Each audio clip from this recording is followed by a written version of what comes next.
जय Hind. SSC MTS general awareness classes में आप सभी साथियों का हार्दिक स्वागत करते हैं, अभिनंदन करते हैं। तो हम डेली यहाँ पे आप लोगों को जनरल अवेयरनेस से रिलेटेड डेली प्रैक्टिस सेट प्रश्नों को करा रहे हैं जो एसएससी एमटीएस एग्जाम के लिए ज़्यादातर इम्पोर्टेंट है। ठीक है, तो आज जो हम प्रश्न लिए हैं कि एसएससी एमटीएस के अकॉर्डिंग जो भी प्रश्न पूछे गए हैं 2023 में, उसी के अकॉर्डिंग मतलब कह सकते हैं प्रीवियस ईयर के प्रश्न आज की क्लास में आप लोगों को हम करा रहे हैं जो एग्ज़ाम के लिए बहुत ज़्यादा इम्पोर्टेंट है। तो आप लोग जो है इस वीडियो को पूरा देखिएगा, शेयर जरूर कर दीजिएगा और आप लोग इस चैनल को फॉलो कर लीजिएगा दोस्तों, क्योंकि आप लोगों को यहाँ पे मैं चारों सब्जेक्ट से रिलेटेड क्लासेज करा रहे हैं। मैथ की भी क्लासेज हो रही है, इसके बाद इंग्लिश की भी हो रही है, रीजनिंग की भी हो रही है और जनरल अवेयरनेस के तो है ही। ठीक है, तो आप लोग इस चैनल को फॉलो कीजिए, इस वीडियो को जितना हो सकेगा शेयर कर दीजिए, सभी भाई बहन को भी पढ़ने में मदद पहुँचाइए। ठीक है, तो आइए फर्स्ट प्रश्न को देखते हैं। फर्स्ट प्रश्न क्या कह रहा है यहाँ पे? जो फर्स्ट प्रश्न है कि पुस्तक द इम्पोर्टेंस ऑफ मेलुहा ये किसके द्वारा लिखी गई है? सुंदर सा प्रश्न है ये। तो यहाँ पे अगर देखेंगे चार विकल्प में से तो बी ऑप्शन यहाँ पे करेक्ट हो रहा है, सही हो रहा है। अमीश त्रिपाठी, अमीश त्रिपाठी के द्वारा जो ये पुस्तक है, इस पुस्तक का क्या नाम है? द इम्पोर्टेंस ऑफ मेलुहा, ये लिखी गई है। ठीक है, किसके द्वारा? तो अमीश त्रिपाठी के द्वारा। अब अमीश त्रिपाठी के बारे में थोड़ा सा समझ लेते हैं कि जो अमीश त्रिपाठी हैं ये कौन है। तो अमीश त्रिपाठी जो है ये प्रसिद्ध भारतीय लेखक हैं, प्रसिद्ध भारतीय लेखक हैं और जो इनके द्वारा पुस्तक लिखी गई है द इम्पोर्टेंस ऑफ मेलुहा, ये 2010 में लिखी गई है। कब लिखी गई है? तो 2010 में लिखी गई है, समझ गए। इनके द्वारा एक और पुस्तक लिखी गई है द सीक्रेट ऑफ नगाज, ये 2011 में लिखी गई है। द ओथ ऑफ द वायुपुत्राज, ये जो है 2013 में लिखी गई।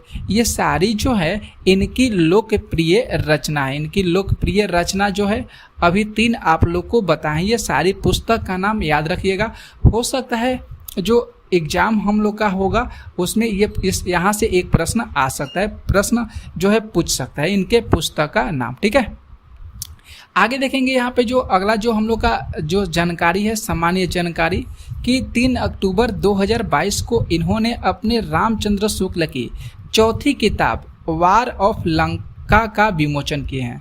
जो अमीश त्रिपाठी जी हैं, इन्होंने रामचंद्र श्रृंखला की चौथी जो किताब है वार ऑफ लंका का विमोचन भी किए हैं। कौन? तो अमीश त्रिपाठी। समझ गए दोस्तों, ये किताब जो है हार्पर कोलिन्स इंडिया द्वारा प्रकाशित की गई है। ये किताब किसके द्वारा प्रकाशित की गई है? तो हार्पर कोलिन्स इंडिया के द्वारा प्रकाशित की गई है। ठीक है, समझ में आ गया? तो आप लोग इस वीडियो को लाइक जरूर करिएगा, शेयर भी कर दीजिएगा। अगर सेकंड प्रश्न की बात करते हैं, निम्नलिखित में से कौन सा रेशेदार फसल का उदाहरण है? रेशेदार फसल का उदाहरण है, देख सकते हैं एसएससी एमटीएस के द्वारा किस तरह के प्रश्न पूछे गए हैं। तो रेशेदार फसल का उदाहरण जो हो जाएगा सन हो जाएगा, जिसको हेम्प कहा जाता है, सन, हेम्प पट्टी। ठीक है, तो सन यहाँ पे राइट आंसर होगा, करेक्ट आंसर सी होगा। अब इसके बारे में हम लोग सामान्य जानकारी के तौर पर देख लेते हैं सन के बारे में। रेशेदार जो फसलें होती है ये व्यावसायिक कृषि द्वारा विकसित फसलें होती है। किसके द्वारा? तो व्यावसायिक कृषि द्वारा विकसित फसलें होती है, जिससे कागज, वस्त्र और रस्सी इत्यादि बनाए जाते हैं। रेशेदार जो फसल होते हैं इनके द्वारा ध्यान में रखना होगा क्या बनाए जाते हैं? तो कागज बनाए जाते हैं, वस्त्र बनाए जाते हैं और रस्सी बनाए जाते हैं रेशेदार फसल के द्वारा। ठीक है, अब थोड़ा सा ध्यान में रखिएगा कि जो ये साधारण रूप से जो रेशेदार फसल होते हैं, ये इनके जो उत्पाद होते हैं, इनके उत्पाद को खाया नहीं जाता है। इनके उत्पाद को खाया नहीं जाता है। ये किस काम में आते हैं? तो कागज के काम में आते हैं, वस्त्र बनाने के काम में आते हैं। इनका जो प्रयोग होता है केवल रेशों की वस्तुओं के निर्माण में किया जाता है। इनका जो प्रयोग है, जो रेशेदार फसल है, इनका प्रयोग केवल रेशे की वस्तुओं के निर्माण में किया जाता है। समझ में आ गया? यहाँ पे देख सकते हैं जो सन या हेम्प, कपास रेशेदार फसल के उदाहरण है। कपास रेशेदार फसल के उदाहरण है। प्रश्न आ सकता है कि निम्नलिखित में से रेशेदार फसल के उदाहरण कौन सा है? तो अगर कपास भी अगर आप लोग को मिल जाए ऑप्शन में तो आप लोग उस ऑप्शन को टिक कर सकते हैं, सही हो जाएगा। ठीक है दोस्तों, नेक्स्ट प्रश्न आते हैं हम लोग, जो यहाँ पे थर्ड प्रश्न है। देखिए सुंदर सा प्रश्न है, कैसे प्रश्न आया है। मेहरुनिसा ने सम्राट जहांगीर से शादी की थी। मतलब कह रहा है प्रश्न कि मेहरुनिसा ने सम्राट जहांगीर से कब शादी की थी। तो मेहरुनिसा जो है 1611 में सम्राट जहांगीर से शादी की थी। ठीक है, अब थोड़ा सा हम लोग इतिहास की तरफ चलते हैं। इतिहास की दुनिया में अगर हम लोग चलेंगे तो 70 वर्ष की अवस्था में शेर अफगान के साथ हुआ था। मतलब शेर अफगान के साथ हुआ था। जो मेहरुनिसा जो थी 17 वर्ष की थी। 70 वर्ष नहीं, माफ कीजिएगा, 17 वर्ष। ठीक है, मेहरुनिसा का विवाह जो है अली कुली 1607 ईस्वी में जहांगीर द्वारा शेर अफगान की हत्या करवाने के बाद मेहरुनिसा को दिल्ली लाया गया था। मतलब 17 वर्ष की अवस्था में शेर अफगान के साथ शादी हो रहा था। समझ में आ गया। लेकिन यहाँ पे जहांगीर क्या किया है कि अफगान की हत्या करवा दिया है। शेर अफगान की हत्या जो है 1607 ईस्वी में अली कुल्या, मतलब यहाँ पे जो अली कुला में 1607 ईस्वी में जहांगीर जो है ये शेर अफगान की हत्या करवा दिया है। और फिर उसके बाद मेहरुनिसा को दिल्ली लाया। ठीक है, और 1611 मतलब मई 1611 ईस्वी में जहांगीर जो है वह मेहरुनिसा से शादी कर लेता है। समझ में आ गया। इसके बाद अगर बात करेंगे विवाह के पश्चात जहांगीर ने मेहरुनिसा को नूरमहल और नूरजहां की उपाधि प्रदान की थी। यह समझ में आ गया। प्रश्न आ सकता है। तो देखिए ये सारी जो सामान्य जानकारी है ये आपके लिए बहुत ज़्यादा इम्पोर्टेंट रखता है, बहुत ज़्यादा मायने रखता है। तो ध्यान में रखना होगा जो नूरमहल और नूरजहां ये किसके द्वारा दिया गया है। तो जहांगीर के द्वारा दिया गया है। किसके अकॉर्डिंग। तो जो इनकी पत्नी है, वाइफ है, क्या नाम है इनका, मेहरुनिसा, उन्हीं को उपाधि प्रदान की गई है। आगे देखेंगे जो 1613 ईस्वी में नूरजहां को 1613 ईस्वी में नूरजहां को पट्टम हिसी या बादशाह बेगम बनाया गया। नूरजहां को पट्टम हिसी या बादशाह बेगम बनाया गया। कब बनाया गया। तो 1613 ईस्वी में। इतना कुछ समझ में आ गया। नेक्स्ट चलते हैं प्रश्न हम लोग 4 प्रश्न पे। ये भी देखिए अच्छा सा प्रश्न है। 4 प्रश्न है कि उस्ताद जाकिर हुसैन मुख्य रूप से किस वाद्य यंत्र से संबंधित है। तो जो उस्ताद जाकिर हुसैन है ये तबला से रिलेटेड है। इनका जो सबसे फेमस है तबला है उस्ताद जाकिर हुसैन का। ठीक है, अब ये थोड़ा सा हम लोग जाकिर हुसैन के बारे में जानकारी इकट्ठा कर लेते हैं। जो तबला वादक जो उस्ताद अल्लाह रुखा के पुत्र, उस्ताद अल्लाह रुखा के जो पुत्र हैं ये कौन है, जाकिर हुसैन, जो भारत के प्रसिद्ध तबला वादक हैं। भारत के जो प्रसिद्ध तबला वादक कौन है, तो जाकिर हुसैन, ये अल्लाह रुखा के पुत्र हैं। ठीक है, जाकिर हुसैन को भारत सरकार द्वारा कला के क्षेत्र में 1988 में पद्मश्री पुरस्कार सम्मानित किया गया है। ये इम्पोर्टेंट रखता है, बहुत ज़्यादा मायने रखता है। ठीक है, तो भारत सरकार द्वारा कला के क्षेत्र में 1988 में पद्मश्री पुरस्कार जाकिर हुसैन को दिया गया है। 2002 में बात करेंगे तो पद्म विभूषण पुरस्कार दिया गया है 2002 में। ओके, इसके बाद बात करेंगे 2023 में पद्म विभूषण जो सम्मान दिया गया है जाकिर हुसैन को दिया गया है। कब, तो 2023 में। सबसे ज़्यादा इम्पोर्टेंट 2023 है। अब कभी भी प्रश्न आ सकता है। समझ में आ गया दोस्तों।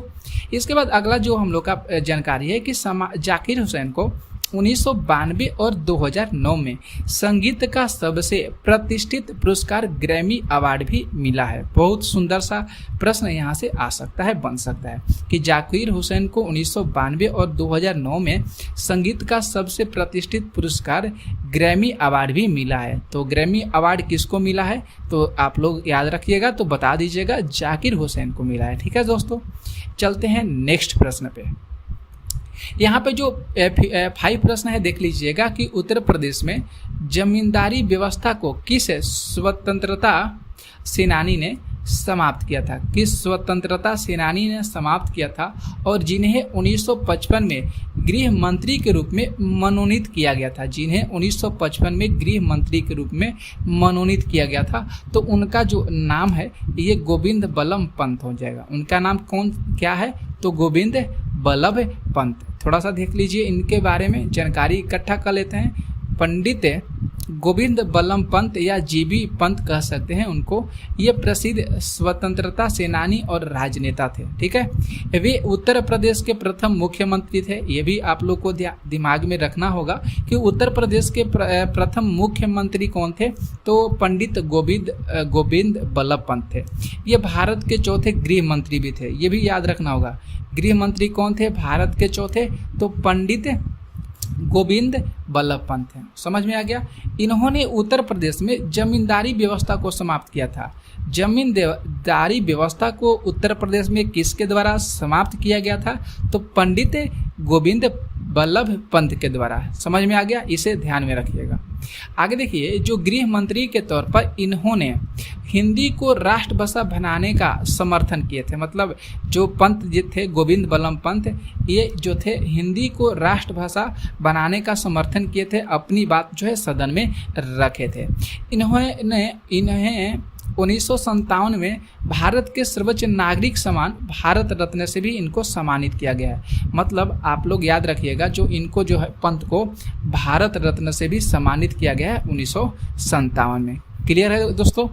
नेक्स्ट आते हैं हम लोग प्रश्न 6 पे। यहाँ पे 6 प्रश्न है कि निम्नलिखित सभी भारतीय स्वतंत्रता सेनानियों में से किसके अतिरिक्त अन्य सभी को 23 मार्च 1931 को लाहौर साजिश मामले में फांसी दी गई थी। तो यहाँ पे जो मामले में फांसी दी गई थी महात्मा गांधी को, किसको, तो महात्मा गांधी जी को। ठीक है, आइए थोड़ा सा हम लोग ध्यान से समझ लेते हैं।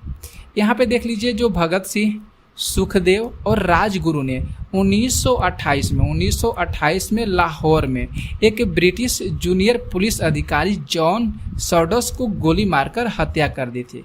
तो ये दिमाग में आप लोग को रखना होगा, माइंडसेट में हमेशा रखना होगा कि जो सॉडर्स था, इसको गोली मारकर हत्या किया गया था भगत सिंह के द्वारा, सुखदेव गुरु और राजगुरु के द्वारा किया गया था 1928 में लाहौर अधिवेशन में। ठीक है, समझ गए। इस मुकदमा को लाहौर षड्यंत्र केस के नाम से जाना जाता है। ये जो मुकदमा है, ये इसे लाहौर षड्यंत्र केस के नाम से जाना जाता है। इसके लिए भगत सिंह, सुखदेव और राजगुरु को 23 मार्च 1931 को फांसी पर लटका दिया गया था। 23 मार्च 1931 को फांसी पर लटका दिया गया था। ठीक है दोस्तों, तो ध्यान में आप लोग जरूर रखिए। यहाँ पे जो 7 प्रश्न है दोस्तों, 7 प्रश्न है कि जनसंख्या के वृद्धि दर से क्या तात्पर्य है। लेकिन थोड़ा सा जानकारी यहाँ पे और आप लोग को बता देते हैं दोस्तों, ये प्रश्न में थोड़ा सा डाउट लग रहा है। 23 मार्च 1921 को लाहौर साजिश के मामले में फांसी दी गई थी, मतलब ठीक है ना। देखिए, हाँ बस यहाँ पे प्रश्न सही है। अगला देखिएगा, हम लोग प्रश्न यहाँ पे देखेंगे। जो 7 प्रश्न है कि जनसंख्या की वृद्धि दर से क्या तात्पर्य है। जनसंख्या की वृद्धि दर से क्या तात्पर्य है, तो वह हो जाएगा जन्म दर और मृत्यु दर का अंतर। जन्म दर और मृत्यु दर का अंतर हो जाएगा। ठीक है, थोड़ा सा ध्यान से समझिएगा। जन्म दर क्या होता है और मृत्यु दर के बीच, जो जन्म दर और मृत्यु दर के बीच के अंतर को जनसंख्या वृद्धि दर कहा जाता है। जन्म दर और मृत्यु दर के बीच को जनसंख्या वृद्धि दर कहा जाता है। ठीक है, जन्म दर वह होता है जिसका प्रयोग जनसंख्या में 1000 प्रति व्यक्तियों पर प्रति वर्ष जन्म लेने वाली बच्चों की संख्या को परिभाषित करने के लिए किया जाता है। तो ध्यान में रखना होगा, 1000 व्यक्तियों पर प्रति वर्ष जन्म लेने वालों बच्चों की संख्या वह जन्म दर होती है। समझ में आ गया। अगर बात करेंगे मृत्यु दर की, तो प्रति 1000 लोगों पर प्रति वर्ष होने वाली मौतों की संख्या को परिभाषित करना, ये मृत्यु दर होता है। तो ये क्लियर हो गया दोस्तों। ठीक है, अगला नेक्स्ट प्रश्न हम लोग आते हैं 8 प्रश्न। यहाँ पे जो 8 प्रश्न है कि बेहदीन खलम त्योहार जो है, ये मुख्य रूप से किस राज्य में मनाया जाता है। बेहदीन खलम, तो बेहदी खलम जो है, ये त्योहार मेघालय में मनाया जाता है। किस राज्य में मनाया जाता है, तो मेघालय में मनाया जाता है। अब थोड़ा सा इसके बारे में समझ लीजिए। बेहदीन खलम जो त्यौहार है, मुख्य रूप से मेघालय राज्य में मनाया जाता है। वार्षिक आधार पर होने वाला यह उत्सव मेघालय की जयंती या जनजातियों का सबसे लोकप्रिय त्यौहार है। जो यहाँ पे लोग रहते हैं, जनजाति रहती है, तो यहाँ के सबसे लोकप्रिय त्यौहार जो है बेहदिन खलम है। इस उत्सव में जो ये उत्सव होता है, इस उत्सव में बांस कागज से लंबी संरचनाएं बनाई जाती है जिसको रॉट या रथ कहा जाता है, जिसको रॉट या रथ कहा जाता है। ठीक है दोस्तों, अगला प्रश्न हम लोग चलते हैं 9 प्रश्न पे। 9 प्रश्न है कि भारतीय संविधान का कौन सा अनुच्छेद धार्मिक मामले के प्रबंधन की स्वतंत्रता प्रदान करता है? तो वह कौन सा अनुच्छेद है? तो अनुच्छेद 26 हो जाएगा। वह कौन सा अनुच्छेद है? अनुच्छेद 26 है। ध्यान से समझिएगा। भारतीय संविधान के अनुच्छेद 26 के अनुसार प्रत्येक धार्मिक संप्रदाय और उसके किसी अनुभाग को निम्नलिखित अधिकार प्राप्त करता है। कौन सा? अनुच्छेद 26। यहाँ पे देखिए, समझिएगा कि धार्मिक और मृत परियोजनाओं के लिए संस्थानों की स्थापना और रख रखाव आर्टिकल 26 हो जाएगा। इसके बाद आगे देखिएगा, अपने धर्म विषयक कार्यों का प्रबंधन कराने का अधिकार, और यहाँ पे दिया गया है कि यह सार्वजनिक व्यवस्था, नैतिकता और स्वास्थ्य संबंधी अधिकार भी देता है। आर्टिकल कौन सा देता है? तो आर्टिकल 26 देता है। ठीक है दोस्तों, आगे देखिए प्रश्न यहाँ पे जो 10 है कि भारत में सेंट्रल बैंक कब बना था, कब स्थापना हुआ था? तो 35 याद कीजिएगा, 1935 में हुआ था। ध्यान से सुनिएगा। जो भारतीय रिजर्व बैंक आरबीआई है, इसकी स्थापना भारतीय रिजर्व बैंक अधिनियम 1934 के प्रावधानों के अनुसार 1 अप्रैल 1935 को हुआ था। 1 अप्रैल 1935 को हुआ था। शुरुआत में रिजर्व बैंक का जो मुख्यालय है, केंद्रीय कार्यालय, ये कोलकाता में था, लेकिन 1937 में अस्थायी रूप से यहाँ कहाँ पे स्थानांतरित कर दिया गया? मुंबई में स्थानांतरित कर दिया गया। तो इसे ध्यान में जरूर रखिएगा। 11 यहाँ पे प्रश्न है, ध्यान से सुनिए कि 1590 में मथुरा के पास वृंदावन के गोविंद देव मंदिर का निर्माण जो है बलुआ पत्थर से किया गया था। किस रंग का बलुआ पत्थर था? तो लाल कलर का था। किस रंग का था? तो लाल कलर का था। ठीक है दोस्तों, अब थोड़ा सा समझ लीजिए। गोविंद देव जी का मंदिर वृंदावन में स्थित वैष्णव संप्रदाय का मंदिर है। गोविंद जी का जो मंदिर है, ये वैष्णव संप्रदाय का मंदिर है। इसका निर्माण 1590 में हुआ था। इसका निर्माण 1590 में हुआ था। इस मंदिर के शिलालेख से जानकारी पूरी तरह से सुनिश्चित हो जाती है, और इस भव्य देवालय को आमेर के राजा जो है भगवान दास के पुत्र राजा मानसी ने बनवाया था। किसने बनाया था? तो राजा मानसी ने बनवाया था। आमेर के राजा भगवान दास के जो पुत्र था, राजा मानसी ने बनवाया था। इस मंदिर के निर्माण में लाल बलुआ पत्थर का इस्तेमाल किया गया था तथा निर्माण करने में 5 से 10 वर्ष लगे थे। इस मंदिर का निर्माण समझ में आ गया। अगला प्रश्न हम लोग देखेंगे, जो 12 प्रश्न है कि समीर भारत की लोकसभा का चुनाव लड़ना चाहता है, वह किस उम्र में ऐसा कर सकता है? तो जब लोकसभा का चुनाव लड़ेगा तो भैया कितना होना चाहिए आयु? तो 25 वर्ष होना चाहिए। कितना होना चाहिए? तो 25 वर्ष होना चाहिए। ध्यान से सुनिएगा। लोकसभा जो है दोस्तों, ये संसद का निम्न सदन है। लोकसभा जो है संसद का निम्न सदन है। इसके सदस्यों का जो निर्वाचन होता है, ये जनता द्वारा प्रत्यक्ष रूप से होता है। जनता द्वारा प्रत्यक्ष रूप से होता है। भारत का हर एक नागरिक जिसकी आयु 18 वर्ष से कम है, वह चुनाव में वोट देने का अधिकार उसके पास नहीं हो सकता है। ठीक है, या चाहे लोकसभा का चुनाव हो या चाहे राज्यसभा का चुनाव हो। आर्टिकल जो 326 है, इसमें ये बताता है कि न्यूनतम 25 वर्ष आयु का व्यक्ति लोकसभा का प्रत्याशी बन सकता है। अगर 25 वर्ष एज हो गया है तो वह लोकसभा का प्रत्याशी बन सकता है। समझ में आ गया। आर्टिकल 326 के अनुसार संविधान का जो अनुच्छेद 81 है, ये लोकसभा की संरचना को परिभाषित करता है। लोकसभा की संरचना को परिभाषित आर्टिकल 81 करता है। समझ में आ गया दोस्तों। 13 प्रश्न है कि भारत की जलवायु को निम्नलिखित में से किस प्रकार वर्णित किया गया है। तो यहाँ पे याद रखेगा आप लोग, कैसा है भारत की जलवायु, तो मानसूनी हो जाएगा। भारत की जलवायु कैसी है, तो मानसूनी है। ध्यान से सुनिएगा, यहाँ पे जो भारत में उष्णकटिबंधीय मानसूनी जलवायु पाई जाती है, ध्यान में रखना होगा, उष्णकटिबंधीय मानसूनी जलवायु भारत देश में पाई जाती है। इस जो मानसून शब्द है इसकी उत्पत्ति अरबी भाषा के मौसमी शब्द से हुई है। अरबी भाषा के मौसमी शब्द से हुई है। ठीक है दोस्तों, मौसमी शब्द का जो अर्थ होता है, ये पवनों की दिशा के मौसम का अनुसार परिवर्तित किया जाता है। पवनों की दिशा का मौसम के अनुसार ये जो है मौसमी शब्द का अर्थ को परिवर्तित किया जाता है। समझ गए। भारत में अरब सागर और बंगाल की खाड़ी से चलने वाली हवाओं की दिशा में ऋतुगत परिवर्तन हो जाता है और इस संदर्भ में भारतीय जलवायु को मानसूनी जलवायु कहा जाता है। क्लियर है दोस्तों, समझ गए। अगला प्रश्न हम लोग चलेंगे। यहाँ पे जो 14 प्रश्न है कि जिसमें अम्ल और क्षार की अभिक्रिया के परिणाम स्वरूप लवण तथा जल बनते हैं, उन्हें कौन सा अभिक्रिया, तो उन्हें उदासीनीकरण अभिक्रिया कहते हैं। उसे कौन सा अभिक्रिया करते हैं, उदासीनी अभिक्रिया कहते हैं। समझ गए।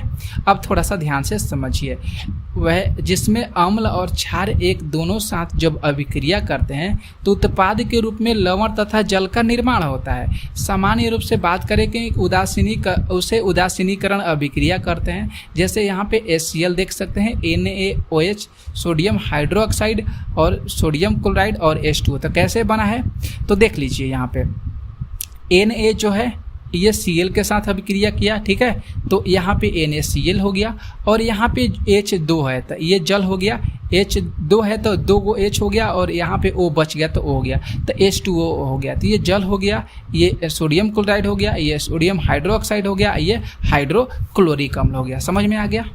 अगला प्रश्न देखिए, यहाँ पे 15 प्रश्न है। यहाँ पे जो 15 प्रश्न है कि 2011 की जनगणना के अनुसार भारत के निम्नलिखित में से किस राज्य का लिंग अनुपात, लिंगा जो अनुपात है सबसे अधिक है, केरल दिया है। केरल का सबसे ज़्यादा लिंगा अनुपात है 2011 की जनगणना के अनुसार। समझ गए। अब थोड़ा सा देख लीजिएगा, 2011 की जनगणना के अनुसार भारत का जो लिंगा अनुपात था वह 1000 पुरुषों पर 943 महिलाएं थी। समझ गए। जबकि केरल राज्य में कितना था, 1084 के साथ सबसे अधिक था। पुडुचेरी की बात करेंगे तो 1037, तमिलनाडु का 996 और आंध्र प्रदेश का 993 था। ठीक है दोस्तों। अगला देखेंगे हम लोग प्रश्न, जो 16 प्रश्न है। श्याम बेरी बेरी से पीड़ित है, ऐसा इसलिए क्योंकि उसके शरीर में कमी है। तो उसके शरीर में किस विटामिन की कमी है, तो विटामिन बी की कमी है, तब जाकर विटामिन B1 से बेरी बेरी रोग होता है। समझ गए। ध्यान से देखिएगा, बेरी बेरी विटामिन B1 जिसको थायमिन कहा जाता है, ये कमी से होने वाला रोग है। ये 2 प्रकार का होता है बेरी बेरी, एक गीली बेरी बेरी होता है, एक सूखी बेरी बेरी होता है। ध्यान में रखिएगा, एक गीली बेरी बेरी और एक सूखी बेरी बेरी। गीली जो बेरी बेरी है ये हृदय और संचार प्रणाली को प्रभावित करता है। गीली बेरी बेरी हृदय और संचार प्रणाली को प्रभावित करता है। अधिकतर मामलों में जो गीली बेरी बेरी है ये हृदय विकार का भी कारण बनता है। ठीक है। और सूखी जो बेरी बेरी है ये नसों को नुकसान पहुंचाती है। तो 2 तरह के बेरी बेरी होते हैं, ध्यान में रखना होगा। जो B1 के कमी से होते हैं, विटामिन बी से, जिसको हम थायमिन कहते हैं, इसका रासायनिक नाम नाम हो जाएगा इसका। तो 2 प्रकार का याद रखिएगा, गीली बेरी बेरी, सूखी बेरी बेरी। गीली बेरी बेरी हृदय और संचार प्रणाली को हम लोग को प्रभावित करता है और जो सूखी बेरी बेरी है ये नसों को नुकसान पहुंचाता है। ठीक है दोस्तों। तो ये इम्पोर्टेंट उतना ये नहीं है। आगे चलते हैं हम लोग प्रश्न, जो 17 प्रश्न है कि निम्नलिखित में से कौन पहला मौर्य शासक था जिसने शिलालेखों के माध्यम से लोगों तक अपना संदेश फैलाने का प्रयास किया था, तो उसका नाम था अशोक। जो लोगों तक अपना जो शिलालेख है पहुंचाया था अशोक, सबसे पहले काम था यही काम किया था। क्योंकि ये जो अशोक जो था ये सबसे कह सकते हैं, जो अशोक जो था ये सबसे मतलब इतिहास का पहला शासक था। देख सकते हैं सम्राट अशोक जो था इतिहास का प्रथम शासक था जिसने अभिलेखों के माध्यम से अपनी प्रजा को संबोधित किया था। इनकी प्रेरणा इन्हें ईरानी शासक के माध्यम से मिली थी। ये जो प्रेरणा है किसके द्वारा, ईरानी शासक के माध्यम से मिली थी। अशोक के जो समस्त अभिलेख थे ब्राह्मी, आरमेइक लिपि, खरोष्टी लिपि में लिखी गई थी। प्रश्न यहाँ से आ सकता है, अशोक के जो शिलालेख थे ब्राह्मी लिपि था, आर्मेयिक लिपि था और खरोष्टी लिपि था।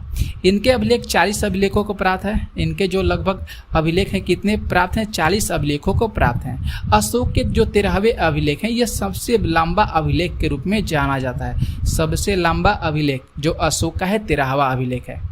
अगला प्रश्न है 18 प्रश्न है कि महानदी बेसिन का जो विस्तार है भारत के किस राज्य में नहीं है। तो भारत का वह कौन सा राज्य है, तो उत्तर प्रदेश, जहाँ पे महानदी बेसिन का विस्तार नहीं है। थोड़ा सा ध्यान से समझिएगा। महानदी जो प्रणाली है ये उड़ीसा राज्य की सबसे बड़ी नदी और प्रायद्वीपीय भारत की तीसरी बड़ी नदी मानी जाती है। कौन सी, महानदी प्रणाली। ठीक है, इस नदी का जो जल ग्रहण क्षेत्र है ये छत्तीसगढ़ उड़ीसा तक विस्तारित है। जो इस नदी का जो जल ग्रहण क्षेत्र है महानदी का, यहाँ पे शिवनाथ, हसदेव मांड इव महानदी की बाई, जबकि आग, तेल और झोंक इसकी दाई सहायक नदियां हैं। तो ध्यान में रखे होंगे आप लोग ये प्रश्न, और आप लोग के लिए 18 प्रश्न लिए थे और सारे चीज़ आप लोग को ध्यान से समझाएं। आप लोग को भी बहुत कुछ याद हो गया होगा, बहुत जानकारी आप लोग को मिल गया होगा। तो आप लोग इस चैनल को फॉलो कीजिए और इस वीडियो को शेयर कर दीजिएगा। जय Hind. SSC MTS general awareness की क्लासेज में आप सभी साथियों का स्वागत करते हैं। तो आज भी हम आप लोग के लिए जनरल अवेयरनेस के क्लास लेकर आए हैं, जो प्रीवियस ईयर के क्वेश्चन है एसएससी एमटीएस के द्वारा पूछे गए प्रश्न हैं। तो ये सारे जो प्रश्न आप लोग को करा रहे हैं, आप लोग इस वीडियो को जरूर देखिएगा और अपने दोस्त फ्रेंड्स के पास इस वीडियो को शेयर जरूर कर लीजिएगा। आप लोग इस चैनल को फॉलो कीजिए साथियों। आप लोग को सारे चीज की जानकारी इस चैनल पर बहुत बेहतर तरीका से समझाकर मिलेगी। वह चाहे मैथ हो या रीजनिंग हो या इंग्लिश हो या जनरल अवेयरनेस की क्लासेज हो, सारे जो प्रश्न होंगे उनको बहुत सरल तरीके से समझाया जाएगा। तो आप लोग इस चैनल को फॉलो कीजिए। ओके, तो आइए स्टार्ट करते हैं फर्स्ट प्रश्न पे। यहाँ पे देखिए जो फर्स्ट प्रश्न कह रहा है कि एथलीट फुट डैश के कारण होने वाली बीमारी है। मतलब यहाँ पे जो कह रहा है प्रश्न में कि जो एथलीट फुट नामक जो रोग होता है वह किस बीमारी के वजह से होता है, किस बीमारी के कारण होता है। तो यहाँ पे ऑप्शन जो हम लोग राइट होगा, हम लोग का जो ऑप्शन करेक्ट होगा ये ऑप्शन सी होगा, कवक। मतलब जो एथलीट फुट बीमारी है ये कवक के कारण होती है। ठीक है दोस्तों, किसके कारण होती है, तो कवक के कारण होती है। थोड़ी सी जानकारी हम लोग रख लेते हैं बहुत अच्छे तरीका से।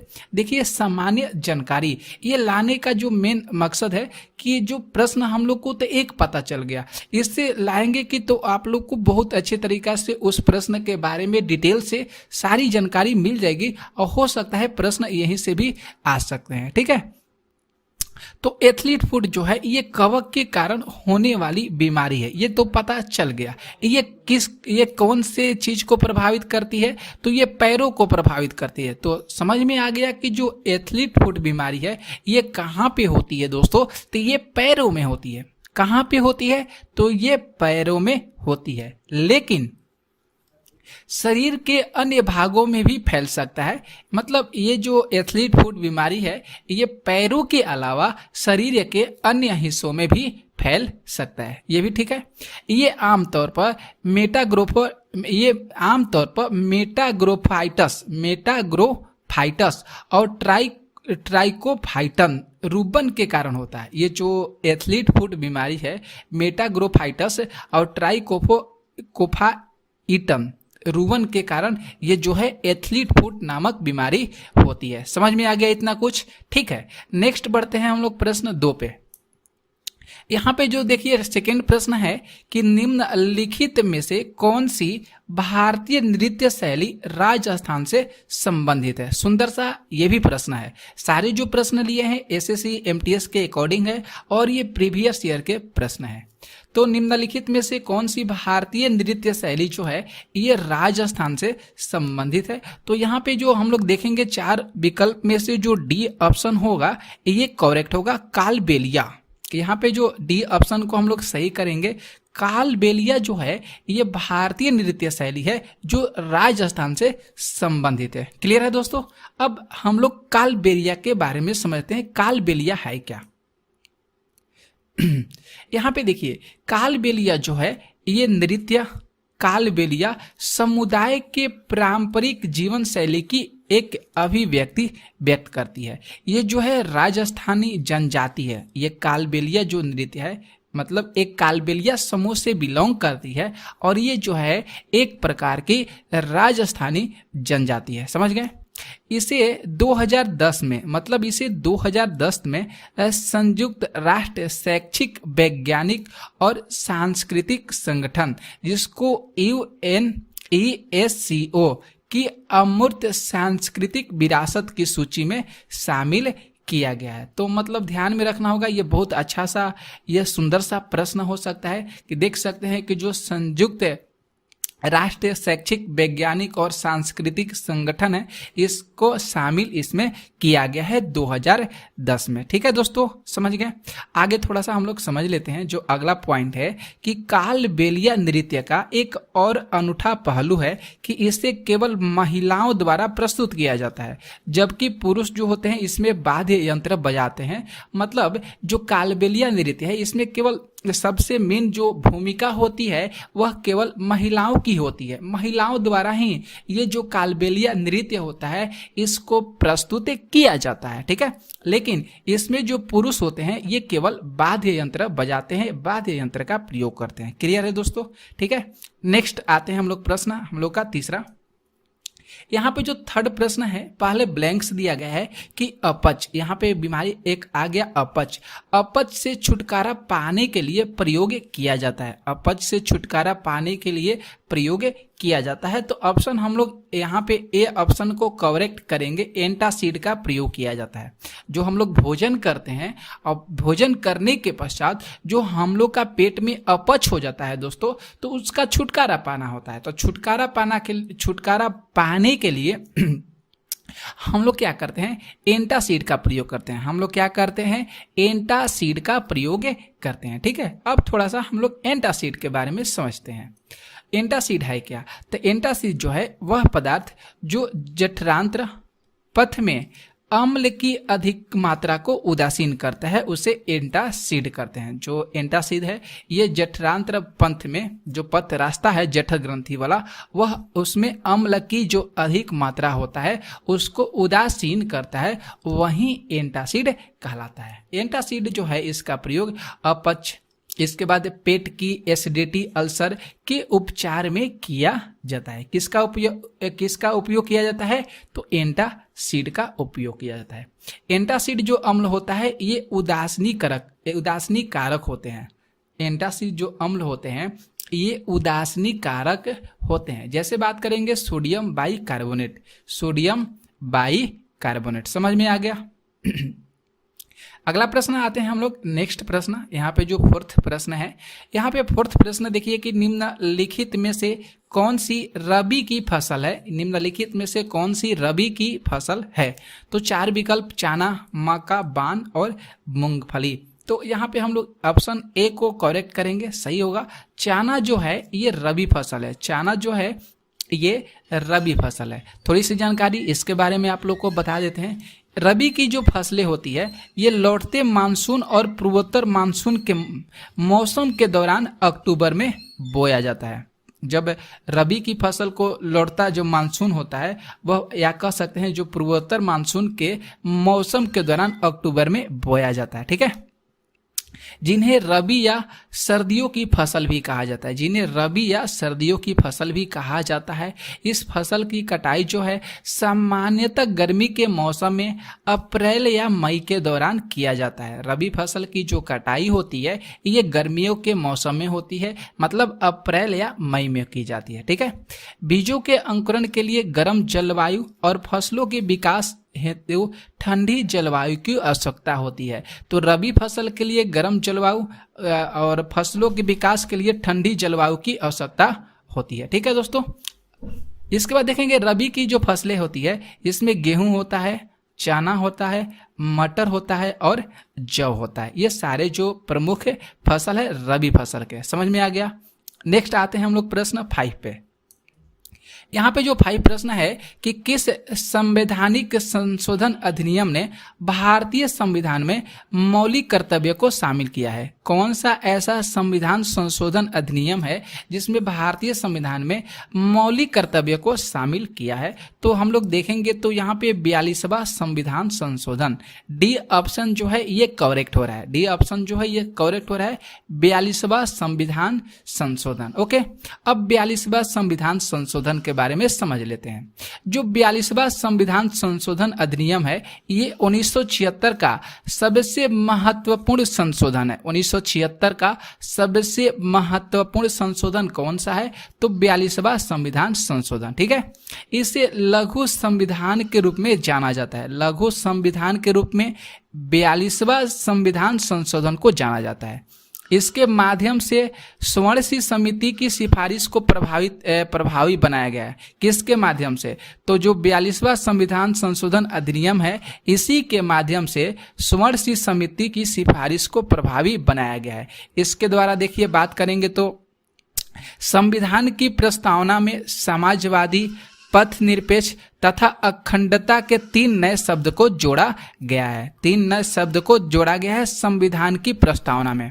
यहाँ पे देख सकते हैं एक जो नए भाग हैं, भाग चौथा का क्रम में नागरिकों के लिए मौलिक कर्तव्य को जोड़ा गया है। भाग चौथा के क्रम में नागरिकों के लिए मौलिक कर्तव्य को जोड़ा गया है। समझ में आ गया? इसके बाद बात करेंगे कैबिनेट की सलाह मानने के लिए राष्ट्रपति को बाध्य कर दिया गया है। कैबिनेट की जो सलाह मानने के लिए राष्ट्रपति को बाध्य कर दिया गया है। ठीक है, अगला प्रश्न हम लोग आते हैं। नेक्स्ट प्रश्न देखिए 6। यहाँ पे जो 6 प्रश्न है कि विभिन्न प्रकार के व्यवसायों के आधार पर जनसंख्या का वितरण डैश कहलाता है। बहुत अच्छा सा ये प्रश्न है, बहुत मोस्ट इंपॉर्टेंट सा प्रश्न है कि विभिन्न प्रकार के व्यवसायों के आधार पर जनसंख्या का वितरण डैश कहलाता है। मतलब क्या कहलाता है दोस्तों? तो यहाँ पे देखेंगे तो जो व्यावसायिक संरचना होती है ये कहलाता है। व्यवसायों के आधार पर जनसंख्या का वितरण व्यावसायिक संरचना कहलाती है। ठीक है दोस्तों, अब थोड़ा सा हम लोग जानकारी ले लेते हैं। किसी भी देश की जो व्यावसायिक संरचना है वो उस देश की आबादी के उस हिस्से के रूप में परिभाषित किया जाता है जो आर्थिक उद्यमों और विभिन्न व्यवसायों पर ये क्या है, लागू होता है, लगा हुआ है। ठीक है, तो ये थोड़ी सी जानकारी था, ये ज़्यादा इंपॉर्टेंट उतना नहीं है। ये सबसे ज़्यादा इंपॉर्टेंट है प्रश्न जो 7 है, ये सबसे ज़्यादा इंपॉर्टेंट है। निम्नलिखित में से कौन सा फॉर्मूला सकल मूल्य वर्धित के लिए सही है? सकल मूल्य वर्धित के लिए कौन सा यहाँ पे फॉर्मूला लागू होता है? तो ऑप्शन ए को हम लोग सही करेंगे, सकल मूल्य वर्धित और सकल घरेलू उत्पाद सब्सिडी माइनस क्या हो जाएगा, कर। तो यहाँ पे बराबर का जो चिन्ह हो जाएगा दोस्तों, सकल मूल्य वर्धित बराबर हो जाएगा सकल घरेलू उत्पाद सब्सिडी माइनस क्या हो जाएगा, कर। ये जो है सकल मूल्य वर्धित के लिए सही माना जाता है। तो राइट आंसर यहाँ पे जो है सही हो रहा है। अब इसके बारे में थोड़ी सी जानकारी ले लेते हैं। सकल मूल्य वर्धन जो है ये किसी देश की अर्थव्यवस्था में सभी क्षेत्र यथा प्राथमिक क्षेत्र, द्वितीय क्षेत्र बात करेंगे, इसके बाद तृतीय क्षेत्र द्वारा किया गया कुल अंतिम वस्तुओं और सेवाओं के उत्पादन का मौद्रिक मूल होता है। यह सकल मूल्य वर्धन। ठीक है, साधारण शब्दों में अगर बात कहा जाए तो जीवीए से किसी अर्थव्यवस्था में होने वाले कुल निष्पादन और आय का पता लगाता है। कौन सा? ये जो जीवीए से। ठीक है, इसमें देख सकते हैं आप लोग सकल मूल्य वर्धन वही जीवीए है। ये जीडीपी प्लस उत्पादों पर सब्सिडी उत्पादों पर ये कर को लागू करता है। समझ में आ गया? नेक्स्ट प्रश्न हम लोग देखेंगे। जो नेक्स्ट प्रश्न 8 है कि भारत के लिए किस राज्य में प्रत्येक वर्ष मोत्सु उत्सव मनाया जाता है? मोत्सु उत्सव जो है ये भारत के किस राज्य में प्रत्येक वर्ष मनाया जाता है? तो यहाँ पे नागालैंड हम लोग यहाँ पे सही करेंगे, ए विकल्प यहाँ पे सही होगा। नागालैंड में मोत्सु उत्सव मनाया जाता है। समझ में आ गया? अब थोड़ा सा हम लोग देख लेते हैं। नागालैंड में एओ जनजाति पाई जाती है। नागालैंड में एओ जनजाति पाई जाती है। ठीक है, जिसे मोत्सु महोत्सव के रूप में मनाया जाता है। मोत्सु महोत्सव के रूप में मनाया जाता है। ये महोत्सव जो है खेतों में बुआई के बाद मनाया जाता है। खेतों में बुआई के बाद जो है ये महोत्सव को मनाया जाता है। इस जनजाति में पुरुष और महिलाएं आग के आसपास इकट्ठा होते हैं और पारंपरिक नृत्य करते हैं। आग के पास जो पुरुष महिलाएं इकट्ठा होंगे और पारंपरिक नृत्य करेंगे। ठीक है दोस्तों, यहाँ पे बात करते हैं हॉर्नबिल और सेकेरेई, दो लोग देख सकते हैं, हॉर्नबिल और सेकेरेई जो है नागालैंड के अन्य लोकप्रिय जो त्यौहार है, इसे ध्यान में रखिएगा, प्रश्न आ सकता है हॉर्नबिल और सेकेरेई। ठीक है, नेक्स्ट प्रश्न हम लोग देखते हैं, जो 9 प्रश्न है कि निम्नलिखित में से कौन सा शब्द हॉकी से संबंधित नहीं है। हॉकी से संबंधित नहीं है तो बी ऑप्शन को हम लोग ठीक करेंगे, रन आउट। रन आउट जो है ये हॉकी से संबंधित नहीं है। तो देखिए हॉकी खेल में जो प्रयुक्त होने वाले जो शब्द हैं, एडवांटेज हो गया, इसके बाद bully, carry, centre corner, flick, free hit, goal line, red card, स्क्रूट, इसके बाद हिट, टैकल, जोनल, मार्किंग, ये सारे चीज जो हैं ये हॉकी शब्द में प्रयोग होते हैं। ठीक है, प्रयुक्त होते हैं शब्द। अब क्रिकेट की खेल की बात करेंगे तो इसमें रन आउट होता है, कैच आउट होता है, बोल्ड होता है, नो बॉल होता है, वाइड होता है, लेग होता है, बाई बैटिंग होता है, बॉलिंग होता है। ये जो होते हैं ये क्रिकेट खेल से संबंधित है, तो ये चीज इंपॉर्टेंट है, इसे ध्यान में रखिएगा। 10 प्रश्न की बात करेंगे कि वेटिंग फॉर वीजा एक के 20 पेज, वेटिंग फॉर वीजा एक 20 पेज की आत्मकथा किसने लिखा। बहुत सुंदर सा यह प्रश्न है, तो भीमराव अंबेडकर के द्वारा लिखा गया है वेटिंग फॉर वीजा एक 20 पेज। ये आत्मकथा भीमराव अंबेडकर जी के द्वारा लिखा गया, थोड़ा सा ध्यान में रखिएगा। तो इसे पता चल गया ये भीमराव अंबेडकर के द्वारा जो है अंग्रेजी में इस आत्मकथा को लिखा गया है। इसमें पृष्ठ की संख्या 20 है और लेखन जो है 1935 से 36 में हुई है। ठीक है, वेटिंग फॉर ए वीजा का जो पहला प्रकाशन है पीपुल्स एजुकेशन सोसाइटी द्वारा 1990 में हुआ है। पीपुल्स एजुकेशन सोसाइटी द्वारा 1990 में हुआ है। ठीक है, अंग्रेजी में इसका हिंदी अनुवाद करेंगे तो सविता पाठक ने किया है। अंग्रेजी में से इसका हिंदी अनुवाद जो है सविता पाठक के द्वारा किया गया है। तो जो भीमराव अंबेडकर जी ने इस वेटिंग फॉर ए वीजा को इंग्लिश में प्रकाशित करवाया था, लेकिन जो सविता पाठक है इन्होंने अंग्रेजी से हिंदी में इसका अनुवाद करके जो है हम लोग के पास पहुंचाया। ठीक है, तो दोस्तों आप सभी के लिए हम इतना ही प्रश्न लिए थे। नेक्स्ट वीडियो में हम इससे ज़्यादा प्रश्न लेंगे क्योंकि आज हमको कहीं जाना है, इसी के अकॉर्डिंग आप लोग के लिए इतना प्रश्न लिए। तो आज की क्लास कैसा लगा आप लोग जरूर कमेंट करके बताइएगा। नेक्स्ट वीडियो में मिलेंगे, तब तक के लिए जय हिंद जय भारत।